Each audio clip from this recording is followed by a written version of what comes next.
Pagi itu, suasana halaman rumah masih sepi. 4 ekor kucing duduk berjajar rapi di depan tembok, masing-masing sibuk menikmati sarapan mereka dari piring putih. Mereka tidak berisik, tidak saling rebut, dan tidak mencuri makanan satu sama lain. Terlihat jelas bahwa mereka punya aturan yang tidak tertulis, namun sangat dipatuhi. Di sebelah kiri, seekor kucing belang 3 tampak tenang menikmati makanannya. Di sebelahnya, kucing loreng abu-abu makan dengan lahap namun tetap menjaga jarak dari tetangganya. Di urutan ketiga, kucing belang tortoise shell tampak sesekali melirik, memastikan piringnya aman. Dan yang paling kanan, kucing putih oranye makan dengan sopan, menunduk dan tidak menyela. Tidak ada yang serakah. Tidak ada yang mendesak. Masing-masing tahu posisi dan jatahnya. Mereka mungkin tidak bisa bicara, tapi perilaku mereka menunjukkan kedisiplinan yang luar biasa. Seorang pemilik rumah merekam momen ini, kagum melihat kedamaian yang mereka tunjukkan.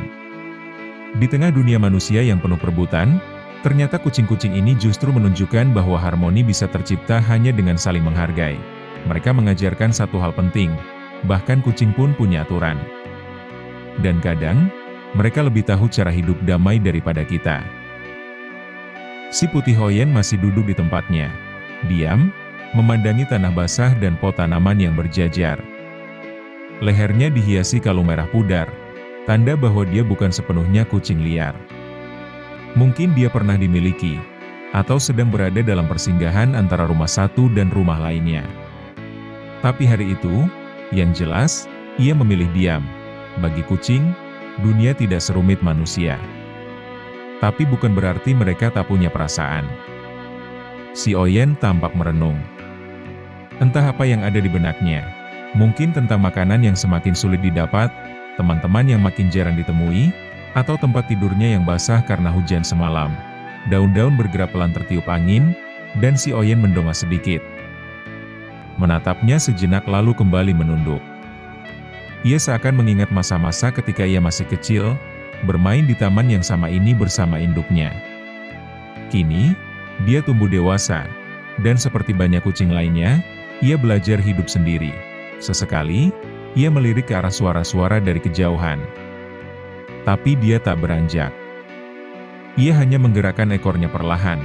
Sebuah bahasa tubuh khas kucing saat sedang dalam suasana tenang tapi waspada.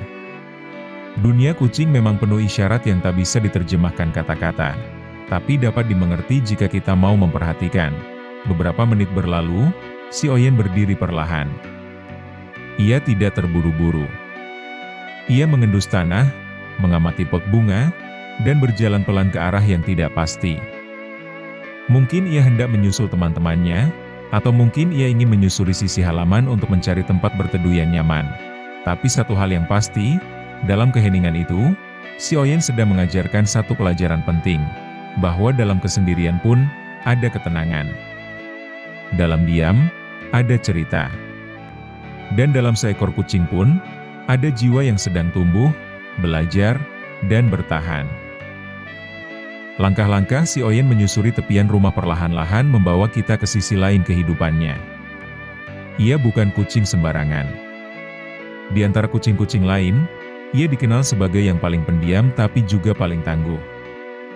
Meski kecil dan kurus, Oyen memiliki naluri bertahan hidup yang luar biasa. Siang mulai naik, dan mentari menggantikan bayang-bayang pagi. Oyen menuruni anak tangga pelan-pelan menuju kebun kecil di belakang rumah. Tempat ini adalah wilayah netral, di mana kucing-kucing dari lingkungan sekitar kadang datang untuk bermain, tidur, atau bahkan bertarung. Tapi hari ini, tempat itu sepi. Oyen berhenti di bawah semak bunga. Ia menggali tanah sedikit dengan cakarnya. Lalu duduk. Mungkin ia sedang menyimpan sesuatu. Atau mungkin ia hanya mencari tempat sejuk untuk menghindari panas siang. Di dunia kucing, segala gerak punya arti, walau tak semua bisa kita pahami. Ia lalu memandang jauh ke ujung pagar, tempat di mana dulu ia pernah melihat teman lamanya, si hitam, terakhir kali. Sejak itu, si hitam tak pernah kembali. Mungkin diambil orang, mungkin pindah tempat, atau mungkin sudah tiada. Tapi Oyen seakan mengingatnya hari ini. Dengan napas pelan, Oyen bangkit. Ia menyusuri sisi pagar, berhenti di bawah pohon mangga. Di sanalah, biasanya suara-suara anak kecil terdengar. Kadang mereka melempar makanan, kadang hanya memanggil namanya. Tapi sudah 2 hari ini, tak ada yang datang. Oyen menoleh ke arah rumah. Dia tahu, waktu makan sudah lewat. Tapi tidak ada panggilan, tidak ada mangkuk putih seperti pagi tadi. Hari ini, ia harus mencari sendiri. Namun sebelum pergi, Oyen duduk sebentar, menatap langit. Di balik tatapan seekor kucing, tersembunyi ribuan cerita yang tak bisa diceritakan dengan suara. Hanya dengan kesabaran dan perhatian, kita bisa mulai memahami bahwa mereka, seperti kita, juga punya rasa, kenangan, dan harapan. Dan Oyen, ia akan terus berjalan. Bukan karena tak punya rumah, tapi karena ia sedang mencari sesuatu yang hanya bisa dite.